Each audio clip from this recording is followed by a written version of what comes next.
I would like to ask, you just spoke about spiritual negativity, humility, right? And how should we apply it, like how stay in the spiritual negativity, but still be positive in everyday life?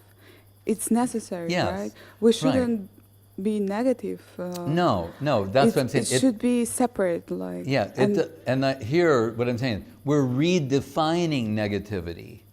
Here, negativity doesn't mean like everybody's so rotten and horrible, the world is disgusting. You know, like, we're not talking about that. We're talking about the person who, like, say someone was a musician and they meet a virtuoso of that instrument. Automatically they think like, what am I doing?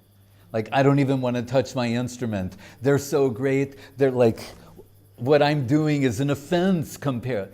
It means like that. It's a natural, and so we call that humility. Where if you say, you meet the virtuoso and go like, nah, they're a little better than me. But that's arrogance. That's not going to help you. But if you think, no, they're infinitely better than me, my even touching the instrument is an offense, that person can make progress. So that's what it means. Real humility means awareness of the proximity of greatness. So it's not like an artificial posing or just beating yourself up or lowest, I'm not good for, not that kind of thing. But genuinely appreciating the greatness of something other than yourself, automatically you feel small, humble, tiny. And what that does, that draws the grace of the superior to you. As two positives repel, when souls, tiny finite souls, express negativity, the positive Krishna is attracted to them by that. Then they become infused with some divine current. So again, but this is spiritual culture. Then we have to live in the world, right?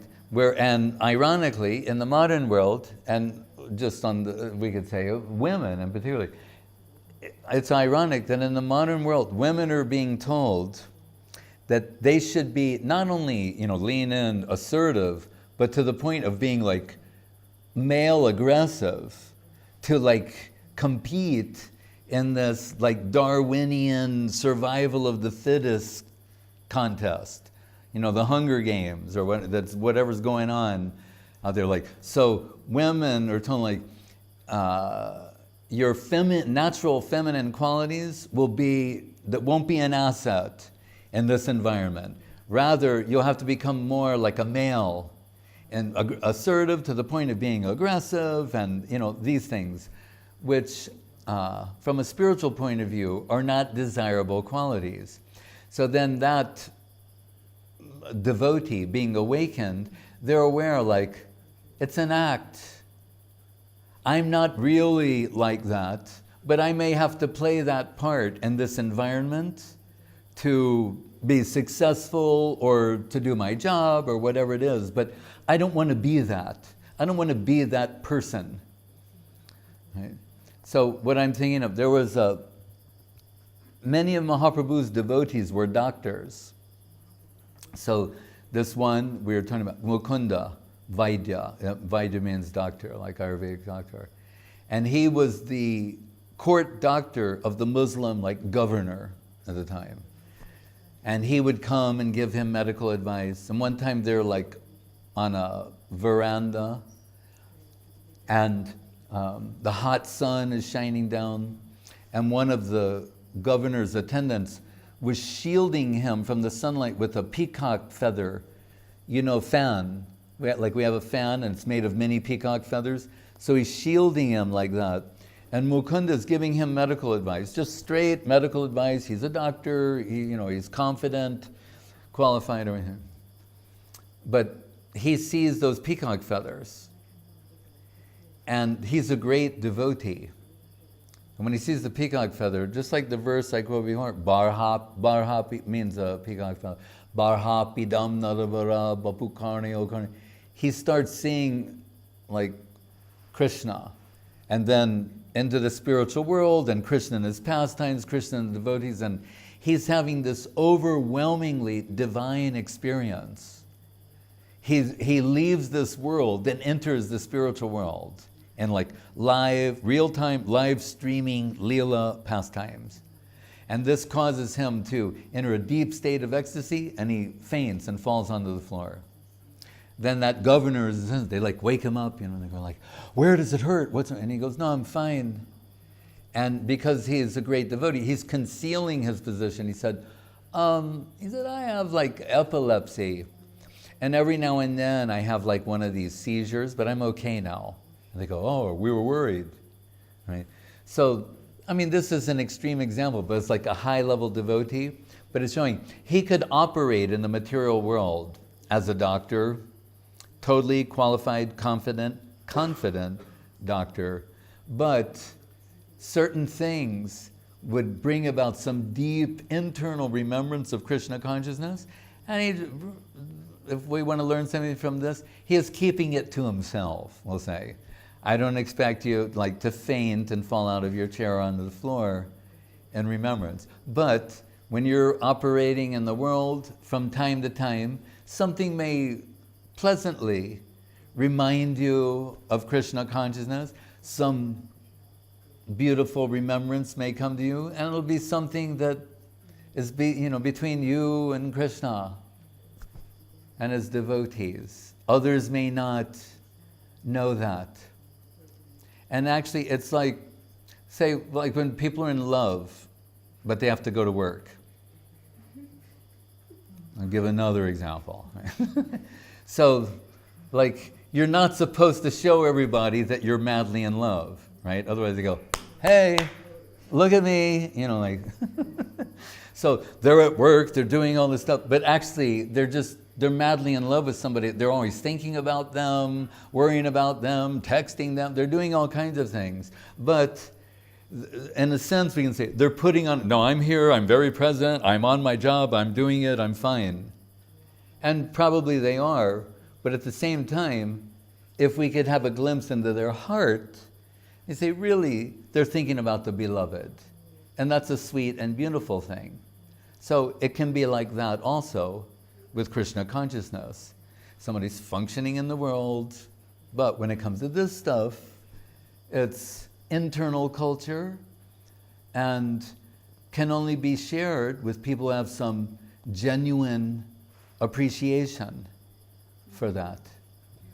So it's actually will be okay to apply some positive affirmations that are around for the everyday life or success yes, at work. but that's true. But some things, when I was alluding to like New Age things like people like looking in the mirror at themselves and saying "I love you" or something, I think it's like misguided. It's almost classic Narcissism. What was Narcissus? The story of Narcissus, right? What was Narcissus' problem? Can anyone say? He fell in love with his reflection. Him. Well, he didn't know. He fell in love with his own reflection, and that led to his down. So in the modern world, and we know what it is, and now I'm alluding to social networking and all this stuff, like it too easily fits the criteria of like narcissistic personality disorder. So the people, what to speak of devotees, but even people in the modern world, they need to be like aware of that too much of this kind of thing is unhealthy. It's one thing to not get hung up about like body image and things. I understand that, I agree with that. But it's another thing, what I refer to as humanistic sloganeering, which forms the basis of a lot of New Age and self-help philosophies where, just believe in yourself, believe that you can do anything, creatively visualize something, then achieve that goal. And this betrays, in my opinion, a type of arrogance that's saying like, even if you do all these things right, there's still, it may not come out the way you anticipated. There's like people who are very talented in the arts, and someone could be like a super talented singer, songwriter, etc. And no one may know who they are, or very few people. They may not be tremendously successful. And people in that business will tell them that. They say, it's like, they use the expression, a crapshoot, which means throwing dice. Just that you're talented, you're good, you're all these things, it's a roll of the dice, whether or not you'll become famous and you'll be this, that, and the other thing.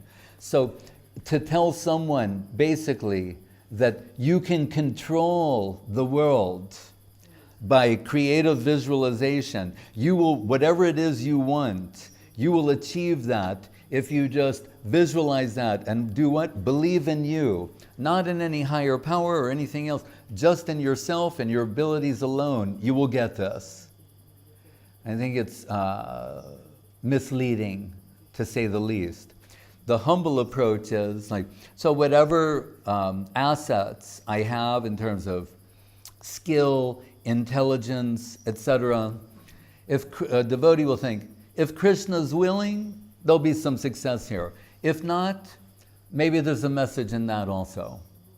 That's how a devotee is reading the environment.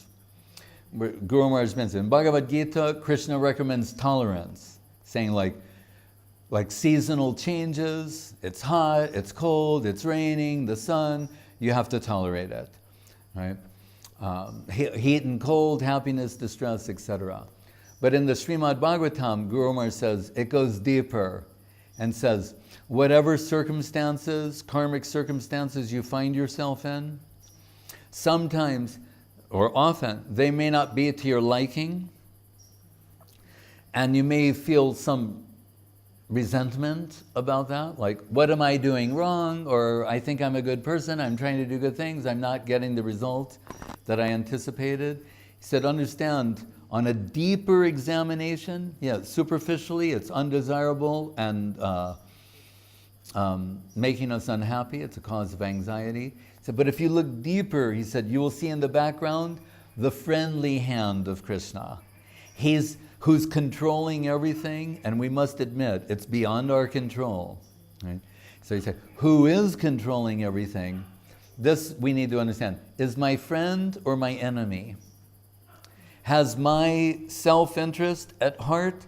Do I have a representation in the Absolute? Or the Absolute's just a insensitive, megalomaniacal, who just like doesn't care about anyone except himself?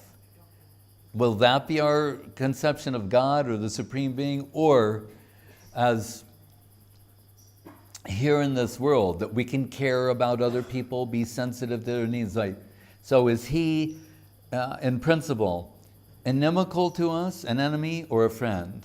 The Bhagavad Gita says, in this famous verse, Bhoktaram yagya tapasam sarvaloka maheshwaram. Krishna is the supreme enjoyer. Everything's meant for his pleasure, not to please you or me. We notice that. Sometimes things happen that are displeasing, that we did not authorize. So they're saying, but ultimately everything's for his pleasure. And that person for whom, not a blade of grass moves without his will, everything's meant to please him. The next line comes and says, Suhridam sarvadehinam, he's your dearmost friend. Guru Maharaj was speaking in a light way. He referred to the American Revolution, where they had a saying, when they're breaking away from the King of England, one of their slogans was, no taxation without representation. They're saying some king is sitting in England just making the tax go up, and he doesn't know who we are. What is our situation? And Guru Maharaj said, so do we think Krishna's like that? We're going, no, Krishna, do you understand my situation? And what we're being told, he understands your situation better than you do. He tells Arjuna in Bhagavad Gita, many births you and I have had, I remember all of them, you don't. So actually, he knows us better than we know ourselves. And that person is in control of everything and is not arranging the environment and karmic circumstances that are meant to take us down, but rather to promote us. But just like a teacher who gives an examination to the students, they might resent that. Like, oh, our teacher is so mean. They're giving, what do you call it, a pop quiz, where, just suddenly they close the books, time for a quiz. Oh, our teacher is so mean. No, actually the teacher likes you and wants you to go to the next level, but needs to test you to certify you to go to the next level. So we find ourselves in circumstances sometimes that are not to our liking. They're not meant to take you down, but rather meant to promote you. So a devotee will think their mindset will be, by the grace of Krishna and Guru and the Vaishnavas, my life can be successful. With their grace, everything will come that's meant for me. It'll all be fine. But we should proceed in actions anyway. Yes, it's not right. waiting for the... No, right, exactly. right. Like Guru Maharaj liked to quote the saying, God helps those who help themselves. So you can't sit there and go like, okay, I'm waiting. No, what are you doing? So we're told there's two types of surrender. The one surrender is compared to the cat, the other one the monkey. So monkeys, baby monkeys, hold on to the mother and they get carried by the mother, but they have to hold on. The cat, we know, with her teeth, she picks up the kitten and carries it around. So we're told, for us, in the lower stage, what's recommended is the type of surrender of the monkey. That means, hold on, God helps those that help themselves. You've got to do something. And then you'll get so much help and forward movement. But what about the cat surrender? That's like the super high devotees they're practically not in this world. Them, Krishna's taking care of like kittens, doing everything. They're already wholly given over to him. But in our position, correct, we have to do something to show our sincerity. It's not that we'll just sit there, okay, Krishna, now blow my mind with something really good. So, but we won't think like, my success is dependent upon me. We'll think, yes, it's dependent on me participating and giving what I've got to give, everything, but Krishna knows. It's ultimately meant to please him. If this is good for me and my spiritual life, then it'll happen. I mean, this is the mindset of a devotee. And although I thought I wanted this and it didn't come to me, and Krishna's in the background, so maybe it was not good for me. And that's why it's not come to me, even with so much endeavor. That's spiritual culture. Hare Krishna.